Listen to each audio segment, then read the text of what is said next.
É um momento de grande alegria receber as presenças daqueles que construíram, constroem e continuarão construindo o nosso país. Eu farei um breve discurso em Guarani, no meu pobre Guarani.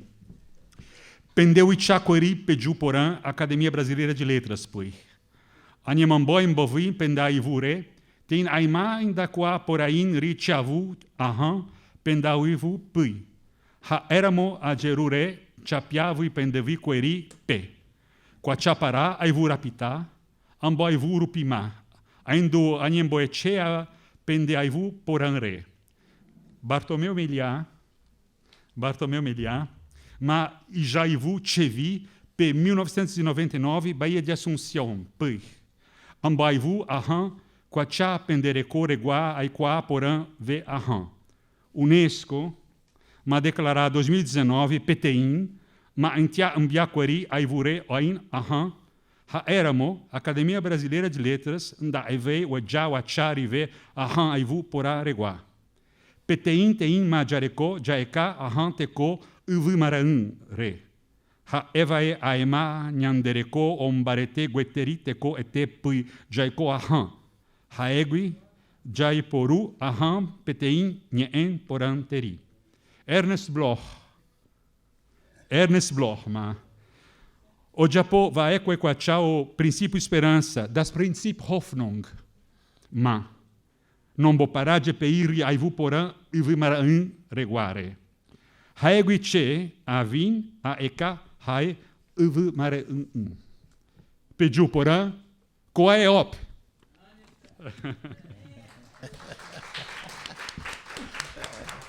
Bem-vindo de coração, e infelizmente eu não pude dizer em outras palavras, mas foi precário. O senhor Paulino traduzirá a tradução que foi feita pelo senhor Alberto Alvarez. Senhor Paulino, por favor.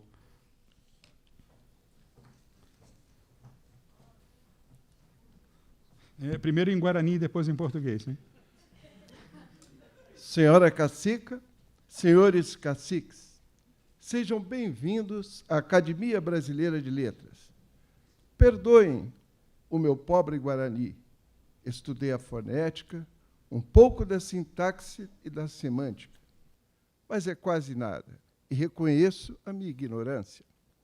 No entanto, a vontade de conhecer um pouco o vosso belo idioma nasceu com a leitura da obra-prima do Aivu Rapita, cuja obra o padre Bartolomeu Miliar insistiu para que não a deixasse de ler na Bahia de Assunção em 1999, e com quanto entusiasmo. A Unesco declarou 2019 como o ano das línguas indígenas, e a Academia não poderia estar ausente com seu poder simbólico. Buscamos todos, cada qual ao seu modo, a terra sem males, o Ivi-Maré, esse princípio que move o vosso mundo e colaborou para a resiliência de uma cultura fascinante e seu vigilante bilinguismo. Ernest Bloch, autor de O Princípio da Esperança, não contemplou a dimensão da terra sem males. Faltou-lhes esse elemento poético incontornável. Também procuro essa terra e me sinto ligado ao vosso destino. Sejam bem-vindos. Esta casa também é vossa. Muito obrigado, senhor Paulino.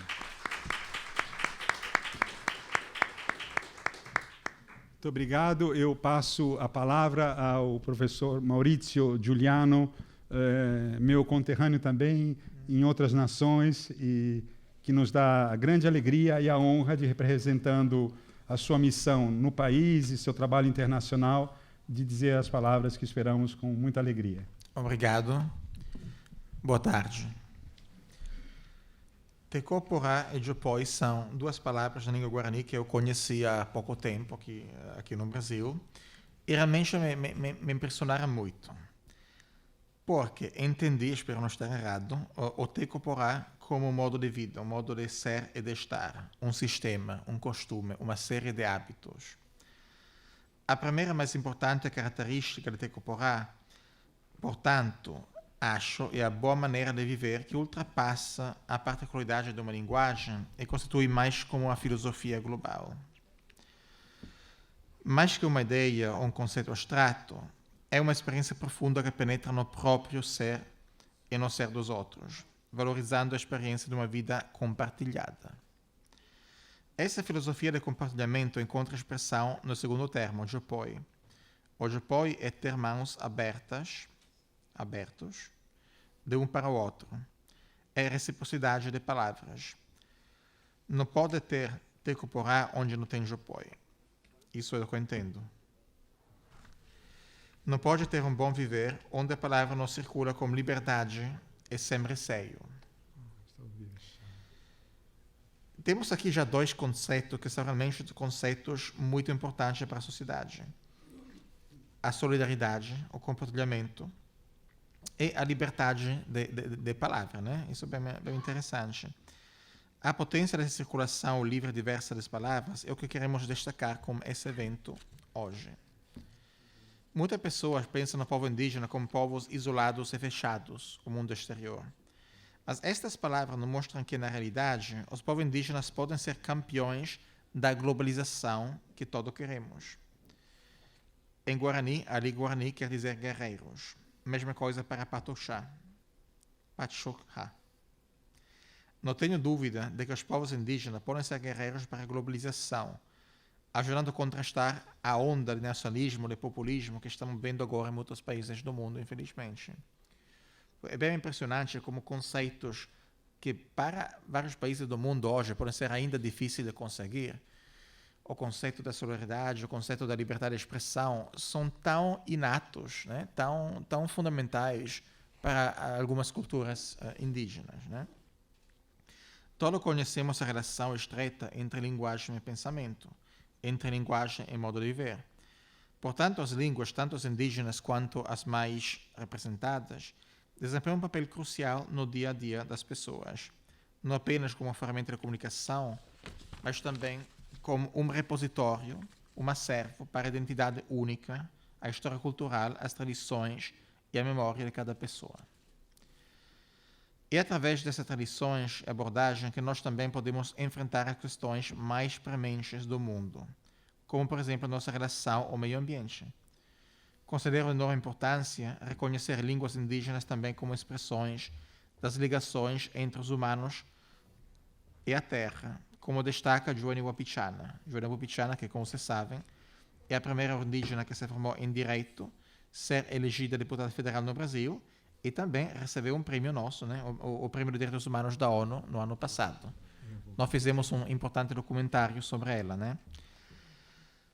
As comunidades indígenas não significam um empecilho, essas são palavras da Joênia. As comunidades indígenas não significam um empecilho ao desenvolvimento. O planejamento econômico de um Estado tem que ser feito a partir da realidade das demarcações de terra, e não simplesmente de uma espera ou um boicote de procedimento de demarcação para se pensar a economia. Quem estiver interessado, tenho aqui todas essas referências, né? Com essas frases, a Joênia enfrenta uma crescente hostilidade para os direitos indígenas aqui no Brasil. Em seu primeiro dia do mandato, o governo brasileiro atual transferiu a responsabilidade pela demarcação e regulação dos territórios indígenas da FUNAI para o Ministério da Agricultura. Num tempo em que aproximadamente 14 territórios indígenas já estão sob ataque, as invasões de terra cresceram 150% desde outubro de 2018 até hoje. Isso pode complica a batalha para a proteção das terras indígenas e, portanto, a própria sobrevivência das suas comunidades. Aprender dos povos indígenas e suas práticas da permacultura também me exige discutir o impacto do desenvolvimento urbano sobre as comunidades e vice-versa, concluindo que reservas indígenas enriquecem e não dificultam o agronegócio. Constituem, longe disso, as reservas indígenas um instrumento válido para o desenvolvimento. As línguas contribuem nesse contexto para a construção da paz e da reconciliação, sabendo que as línguas não são só línguas, são também uma expressão cultural muito fundamental. Se as pessoas se sentem reconhecidas, elas se encontram numa situação em que contribuem para a criação de uma sociedade mais pacífica. Através desses exemplos, a ligação entre os ODS, Objetivo de Desenvolvimento Sustentável, e a importância da preservação das línguas indígenas como riqueza cultural e de conhecimento se torna incontestável.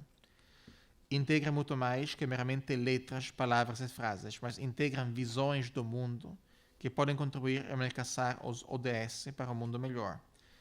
Detem o potencial para beneficiar a humanidade como um todo.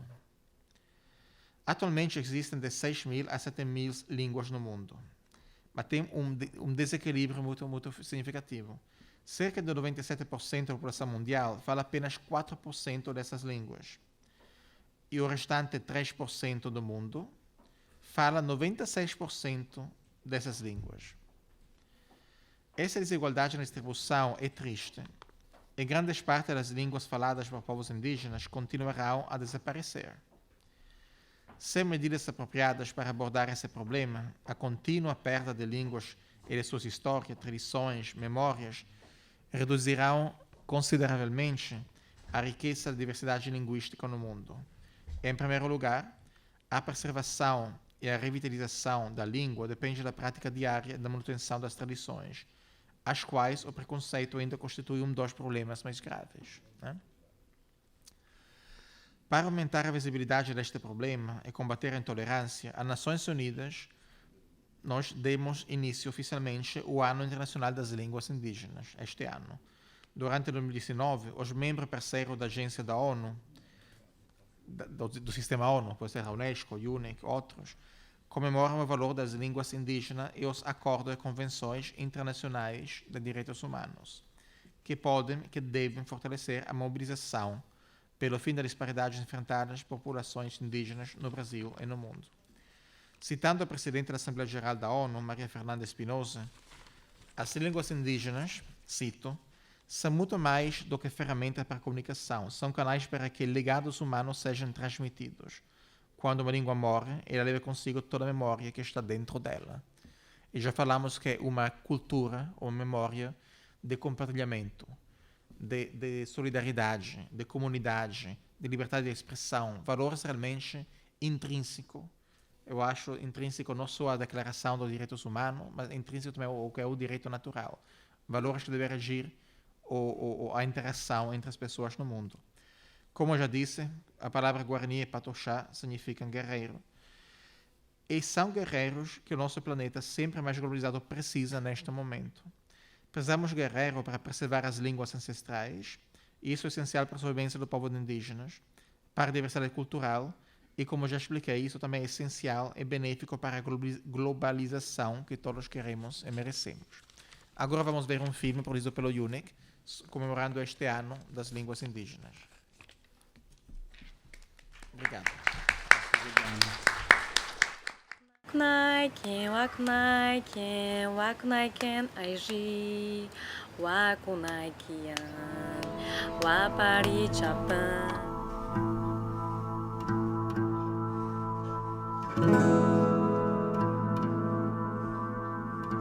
A questão da língua indígena, ela foi muito importante para mim como a questão da minha identidade, o reconhecimento como indígena, a minha identidade, que além de trabalhar a língua, nós trabalhamos a cultura.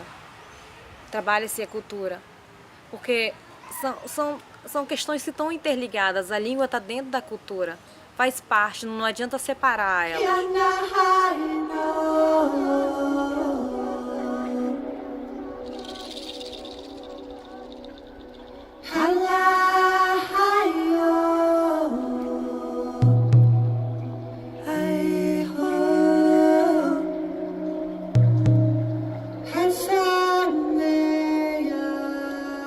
O Siquirã está fazendo, e um dos papéis que ele tem hoje em dia, né, nos 3 cursos que ele atua, né, que é saúde, território e educação, eu acho que é o conhecer. Eu acho que quando a gente conhece, por exemplo, como um povo consegue sobreviver por muito mais tempo que os não índios, né, que nós estamos aqui, como eles conseguem interagir com a floresta, como eles conseguem interagir com o lavrado, né, que são os povos aqui mais dessa região norte aqui de Roraima. Eu acho que essa é a grande lição que a gente aprende com eles.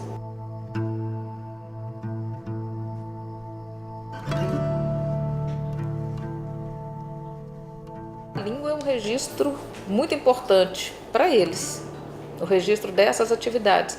Porque aqui o que a gente coloca aqui são as atividades, ou seja, a gente entende que a cultura ela se expressa nas atividades, né? A cultura ela tem um aspecto simbólico dela, mas tem um aspecto que é o real, que é o mundo cotidiano, é como que eles vivem, como que eles desenvolvem a vida ali.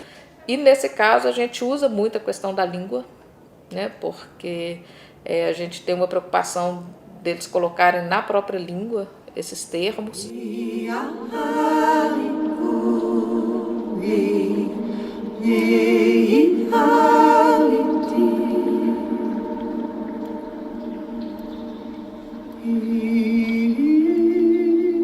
Nós fizemos por turmas diferentes, aqueles que sabiam menos, ou aqueles que não sabiam, aqueles que sabiam pouco e aqueles que sabiam mais, aqueles que são falantes, né? Esses considerados que entendem a língua macuxê, são aqueles que entendem, escrevem e falam, né? Esses que poderiam estudar um pouco mais avançado. Nós ensinamos tudo, música, dança, né? A religião dos macuxê. Essa política linguística contém também a conscientização desses alunos, no sentido de continuar, né, dando importância à sua identidade, né? A gente já presenciava, sentia que o aluno não queria estudar a sua cultura, a sua língua, a sua dança, não queria ouvir as histórias, mas queria ver uma coisa nova do mundo, né, do branco. Eu acredito que a escola também, como ela foi alvo, né, de destruição, ela pode também, né, estar trabalhando isso e solucionar, né, esses problemas que existem hoje.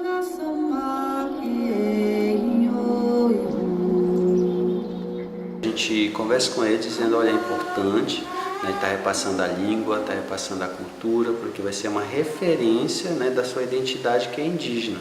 Porque a partir do momento uma pessoa indígena, ele não tem acesso a isso, ele não vai se identificar. Ele vai se identificar numa sociedade a qual ele foi socializado, no caso aqui é a sociedade não indígena. Então, também os professores de Macuxê e Wapichana, né, tentando dialogar um pouco mais como a gente deveria utilizar a realidade do aluno e transformar essa realidade no material pedagógico na língua. Eu trabalho muito essa parte da relação dos alunos com os pais, com a natureza, pega a atividade. A criança vai pescar, quem pesca? Ele pesca. Eu desenvolvo uma aula referente na língua através da pescaria, porque ele vai entender do que eu estou falando. A língua, ela carrega, né, na verdade, uma visão de um povo que ela interpreta da realidade. Né? A interpretação da realidade, um processo de muito tempo, você vai dando nome às coisas, aos objetos. Né? E muitas vezes a forma como nós falamos, as palavras que usamos, ela nos remete como aquele povo percebe essa realidade. E isso é legal também. Você quer conhecer a sua história? Entenda um pouco a tua língua, né? Porque cada palavra não é simplesmente uma palavra vazia, ela está carregada de vários significados. E esse significado é a realidade, a interpretação que os povos fazem. Foi uma descoberta muito grande, eu tive que ir atrás. Eu acredito que isso não é... Eu não trouxe só para mim. Tem que expandir isso. Se perde uma língua, se perde a história de um povo.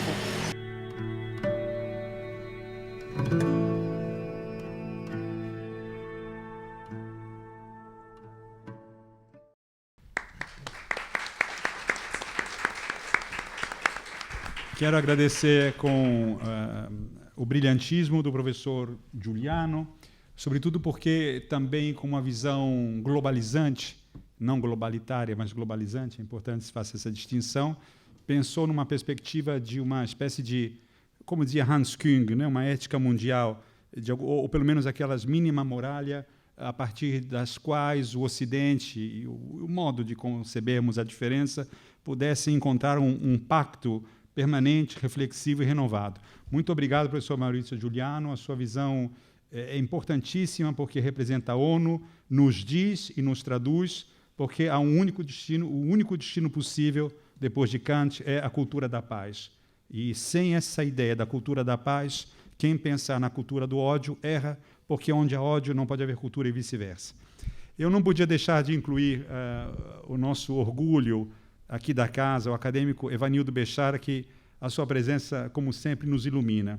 O acadêmico Evanildo Bechara dispensaria, se as razões do afeto e do coração não me desobrigassem a fazê-lo, de todo um currículo importantíssimo, de um trabalho essencial que marcou história, não apenas em todo o país, como nós sabemos, mas de modo especial também na Academia Brasileira de Letras, porque o acadêmico Bechara, para além de todos os seus dotes e qualidades, ele chega aqui às 8 da manhã e vai embora à meia-noite. Se não é isso, é quase isso. Com uma grande paixão, liderando o nosso grupo de professores altamente especializados da lexicologia e lexicografia, que vem prestando relevantes serviços à sociedade, ao país, ao VOP, o vocabulário ortográfico da língua portuguesa, e eu abduzi o acadêmico Evanildo Bechara, a contragosto, talvez, espero que não, e gostaria de passar a palavra com grande entusiasmo ao nosso querido acadêmico, antes pedido, porém, uma efusiva e calorosa salva de palmas.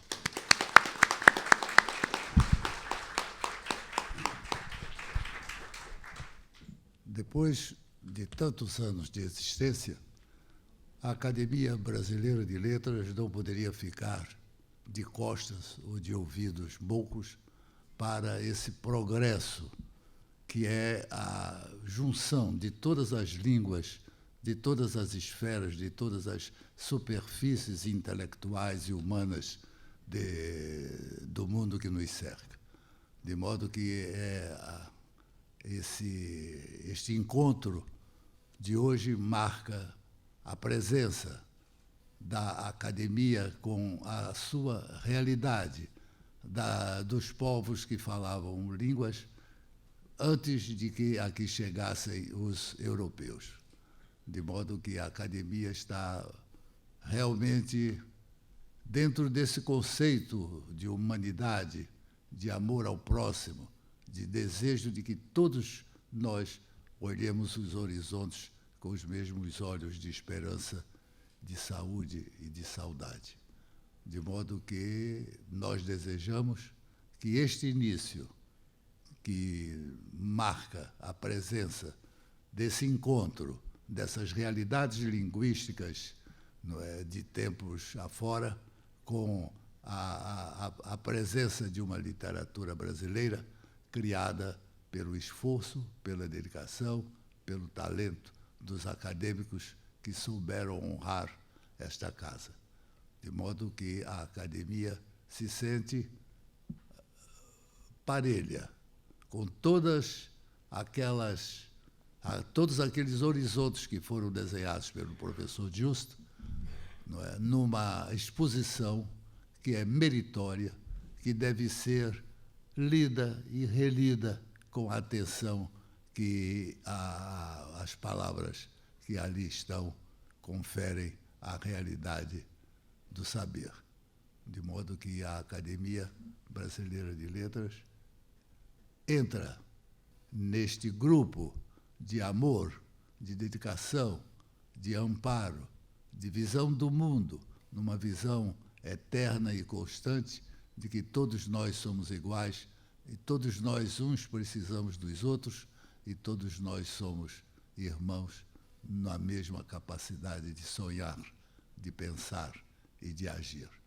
De modo que a Academia Brasileira inaugura esta oportunidade de mostrar que também se alia a todas as manifestações de carinho e de afeto a todos os povos, a todas as comunidades humanas que cercam nas suas diversas graduações, culturais e estéticas, não é?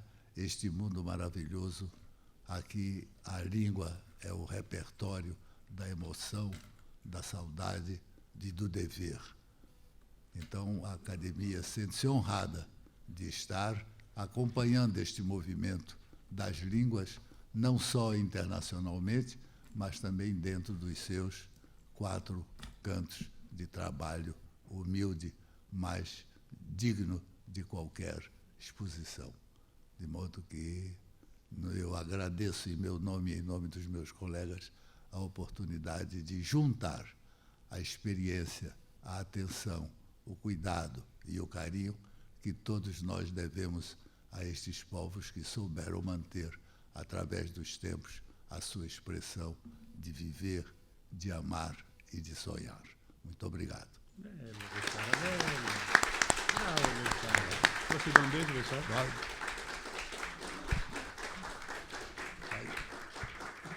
Vai deixar muita gente enciumada. É muito emocionante ouvir as suas palavras, Bechara, o sentimento poético que traduziu a sua expressão e deixou todos intensamente provocados por esse espírito de solidariedade, fraternidade, que você soube descortinar justamente a partir da língua, que em tantas ocasiões, tristemente lembradas, foi motivo de guerra, foi motivo de destruição e de uma espécie de Alzheimer cultural provocado, lamentavelmente, mas hoje é dia de celebração. Agradeço muito as suas palavras, acadêmico Benno Bechara, a honra de compartilhar essa mesa. Passo a palavra agora ao meu querido amigo, o professor José Bessa, como sabemos todos, um grande traço de união entre as culturas, um homem vocacionado para o diálogo, preocupado numa vida inteira em arregimentar uma espécie de possíveis pontos cardeais de um diálogo civilizatório e de respeito do exercício da alteridade. O professor José Bessa é professor da pós-graduação em Memória Social da Universidade Federal do Estado do Rio de Janeiro, Unirio, coordenador do Programa de Estudos dos Povos Indígenas Proíndio, ainda está a Ana Paula e o Rodrigo, nós estava vendo os óculos, né? Não são os óculos, é a cegueira mesmo. Proíndio da UERJ e também do Laboratório de Pesquisas em Oralidade Laboral Unirio. E também a sua consorte, que eu quero evocá-la aqui, a professora Consuelo Lagório, que também tem sido uma colega sua, para além de amorosa presença, e parceira em múltiplas divisões de suas pesquisas. Com a palavra, o professor José Bessa. Bom, boa tarde. Agradeço as palavras e o convite do Lucchesi, mas eu queria agradecer especialmente a Nhanderu por me permitir estar vivo para assistir esse momento histórico de uma tremenda força simbólica. Esta casa, fundada pelo maior escritor brasileiro de todos os tempos, Machado de Assis, há mais de 120 anos, né, recebe hoje os guaranis, os pataxó, os puris do Rio de Janeiro, e é recebida com o seu presidente falando em Guarani. Realmente é um momento histórico. Quem está aqui presente está assistindo um momento histórico, né? Neste ano internacional das línguas indígenas. Eu queria assim, começar falando de uma polêmica que houve entre dois escritores no século XIX, José Vieira Couto de Magalhães, estudioso de línguas indígenas, autor de uma gramática de Nhangatu, uma gramática que dialoga com a produção acadêmica mais avançada das ciências da linguagem do seu tempo. Ele morreu aos 60 anos, em 1898, um ano depois da fundação desta academia, da qual ele nunca fez parte, nem como patrono, mas eu quero destacar aqui um debate público que ele manteve com o teatrólogo Joaquim Serra, esse sim patrono da cadeira 21 da ABL, uma polêmica em torno das línguas indígenas. Olhem, o que disse o Joaquim Serra? Como é que um homem prático como Couto de Magalhães se ocupa de assunto tão insignificante como as línguas indígenas moribundas que estão destinadas a desaparecer? Ele escreveu isso. Aí o Couto de Magalhães respondeu, olhem só a resposta dele. Em primeiro lugar, não há estudo algum, por mais abstrato que pareça, que cedo ou tarde não traga seus frutos práticos. Em segundo lugar, se é útil estudar, descrever e classificar até a mais miserável planta de nossos campos e o mais rude e pobre mineral dos nossos montes, muito mais nobre e útil é estudar o homem americano. E aí ele prossegue, o Couto de Magalhães. Cada nova língua que se estuda é mais importante para o progresso da humanidade do que a descoberta de um gênero novo de minerais ou de plantas. Cada língua que se extingue é uma importante página da história da humanidade que se apaga e que depois não poderá mais ser restaurada. O Couto de Magalhães foi presidente da província do Pará e ele nasceu em Minas, como é que ele se aproxima das línguas indígenas? Através da literatura. Ele vai assumir a presidência da província, jovem ainda, nomeado pelo imperador, e ele estava lá na primeira classe e ele viu lá na terceira classe um cara só de calção que falava uma roda e o pessoal ria e ele voltava. Aí o Couto de Magalhães disse, não, eu tenho que saber que histórias são essas. Ele desce e não entendeu nada porque o cara estava falando em Nhangatu. Ele pediu para traduzir as histórias, traduziram, ele disse, eu vou aprender essa língua porque eu quero recolher essa literatura. Então, o amor pela língua veio através da literatura. E esse parece ser também o entendimento do historiador mexicano Miguel León Portilla, que fez um poema em língua náhuatl, ele é falante, que o título é Quando muere una lengua. Eu traduzi do espanhol para o português. Ele diz, quando morre uma língua, não se refletem mais, neste espelho, as coisas divinas, estrela, sol, lua, nem as coisas humanas, pensar e sentir. Quando morre uma língua, tudo que existe no mundo, mares e rios, animais e plantas, não são mais pensados nem ditos, com sinais e sons que deixaram de existir. Quando morre uma língua, se fecha, então, a todos os povos do mundo uma janela, uma porta, o desabrochar diferente de tudo aquilo que é ser e vida na Terra.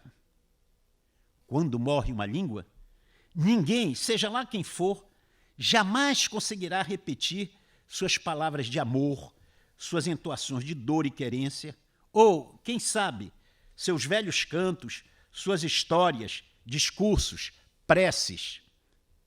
Quando morre uma língua, significa que outras já morreram antes e muitas ainda podem morrer. Espelhos quebrados para sempre, sombra de vozes silenciadas para sempre. A humanidade se empobrece.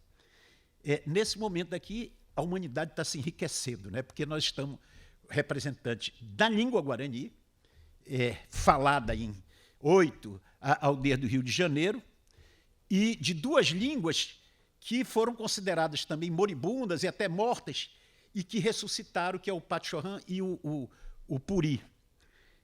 Existiam, em 1500, cerca de 1.300 línguas faladas no território que é hoje o Brasil. Mais de 1.100 línguas foram exterminadas em 5 séculos, submetidas a um glotocídio, como resultado das políticas linguísticas da coroa portuguesa, seguida pelo Império e pela República. No século XIX, o discurso dominante era uma nação, uma língua, não é? Para reforçar a ideologia da unidade nacional. As línguas indígenas, segundo essa visão, atrapalhavam essa unidade. A questão é saber se era preciso mesmo extinguir as línguas indígenas para que a língua portuguesa se tornasse, para orgulho nosso também, a língua oficial e dominante do Brasil.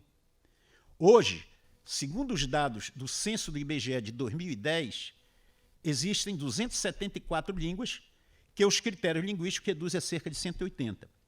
Essas línguas não são moribundas, mas são, como diz o Arion Rodrigues, anêmicas, precisa injetar sangue novo nelas, como a ABL está fazendo nesse momento. Está injetando sangue novo. Elas resistem. E uma das formas de resistência tem sido o bilinguismo. Um exemplo dentro de Portugal é o mirandês. É uma língua falada hoje por cerca de 10 mil pessoas na região de Miranda do Douro. Todo falante de mirandês fala português, mas os portugueses não falam mirandês. No livro A Lição de Mirandês, Manuela Barros Ferreira, que é falante de mirandês, provoca. Eu falo como vós, e vós não falais como eu. Em que é evidente a desvalorização da língua mirandês face ao português. Eu falo a língua de vocês, mas vocês não falam a minha. O poeta Amadeu Ferreira escreveu um poema em mirandês, no qual apresenta poeticamente o bilinguismo. Aí eu pedi licença do autor, não conhecia, mandei um e-mail, ele me respondeu, para ousar traduzir do mirandês para o português. Porque, como é uma língua neolatina, né, dá para encarar. Eu mandei a tradução para eles, explicando que eu queria levar esse poema para os índios guaranis. E aí ele aprovou, fez uma pequena observação só, que eu mudei, e eu levei para o curso de formação dos professores guaranis, que, nesse livro aqui, traduziram esse poema que eu traduzi do mirandês para o português, eles traduziram uma parte para o guarani. Se me permitirem, eu acho que ainda tem um tempinho, dá para ler esse poema, que é lindíssimo, né? O poema chama-se Duas Línguas. E como nós estamos na academia, é bom falar de poesia, né? Começa assim. Vivi muitos anos com a língua entortada, porque fui obrigado a falar palavras estranhas de uma outra língua. Por isso, durante muito tempo, fiquei emudecido. E aí eu fiz adaptação a partir dos guaranis também, né?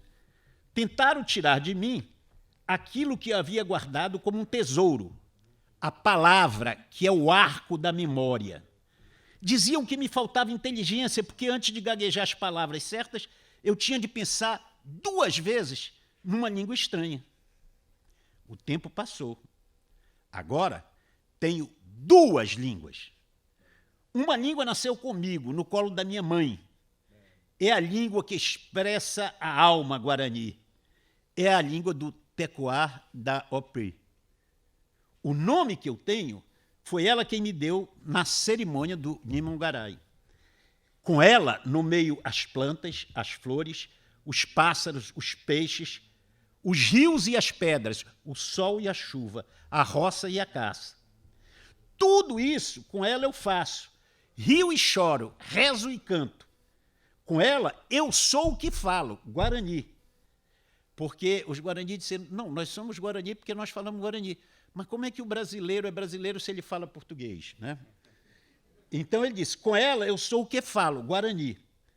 A outra língua que tenho é a que sobrou de uma guerra de muitas batalhas. Ela trouxe a espada e a cruz, o livro e as imagens, o sermão, o catecismo, a doutrina, as leis. Ela me ensinou a aprisionar o som como quem pega a fumaça com a mão e a guarda no adjacá, no cesto. Com ela, aprendi a riscar as letras e a desenhar as palavras no papel. Quando eu saio da aldeia, é ela quem me ajuda. Com ela, procuro escola e biblioteca, mercado e igreja, posto de saúde e hospital, cartório e tribunal. É com ela que me comunico com índios de outras línguas. Com ela, navego na internet. Descubro o pensamento do Juruá, do branco. Caminho pelas ruas, leio as cidades, entro nos ônibus, embarco e desembarco na rodoviária, vendo o artesanato e converso com as pessoas. Agora, já não posso mais viver sem as 2. Estou sempre trocando de língua com um pouco de medo, como se fosse um caso de bigamia. Uma língua sabe coisas que a outra desconhece. Acham graça uma da outra, fazem gozação e às vezes se zangam. Afora isso, elas se dão tão bem que eu sonho nas duas ao mesmo tempo. Às vezes, a palavra de uma soa engraçado na outra. Às vezes, quero falar uma e me sai a outra. Às vezes, quando me pergunto numa, respondo na outra. Às vezes, fico com uma delas tão engasgada que, se permaneço calado, tenho a impressão de que vou explodir. Há dias em que quero traduzir uma para a outra, mas as palavras se escondem de mim, fogem para bem longe e gasto muito tempo correndo atrás delas. Ambas pensam, mas há parte do coração em que uma delas não consegue entrar. E quando se aproxima da porta, o sangue se põe a jorrar com as palavras. Cada uma foi professora da outra. O Guarani nasceu primeiro, e eu me habituei a dormir embalado por sua suave sonoridade musical. O Guarani não tinha a letra, o alfabeto, é verdade, mas era o dono da palavra falada. Ensinou ao português os segredos da oralidade, guiando-lhe a voz. Já o português, nascido na ponta dos meus dedos, ensinou o Guarani a escrever, porque este nunca havia frequentado a escola. Tenho duas línguas comigo. Duas línguas que me fizeram. E já não vivo sem elas, nem sou eu sem as duas. Quer dizer, é um hino em louvor, digamos, ao bilinguismo, mostrando que é possível e é recomendável enriquece a cultura brasileira, né, que os índios aprendam o português, se tornem bilíngues, não com um bilinguismo transitório, né, e que, de preferência, que os brasileiros, também pelo menos ali do entorno das aldeias guaranis, aprendam um pouco da língua guarani. Eu concluo assim, me permitindo fazer aqui uma homenagem a Ruth Monserrat, colega do Lucchesi, que fez esse aspectos da gramática da língua guarani. Eu vou doar um aqui para o Bechara, que nos honra com a sua presença. Isso me emociona também a presença dele aqui, porque eu acho que isso dá uma dimensão maior para o momento que a gente está vivendo. E também fazer uma menção quase pessoal, não era eu que tinha que assim falar, mas eu acho que o nascimento de uma criança desperta uma esperança muito grande. E na semana passada nasceu Alice, filha da Jussara, aqui da academia, e que é lindíssimo. Coincidindo esse nascimento com um ato também como esse, né, que é o nascimento de um novo olhar também da Academia Brasileira para as línguas indígenas. Muito obrigado. Obrigado, Bessa, me dá sua mão.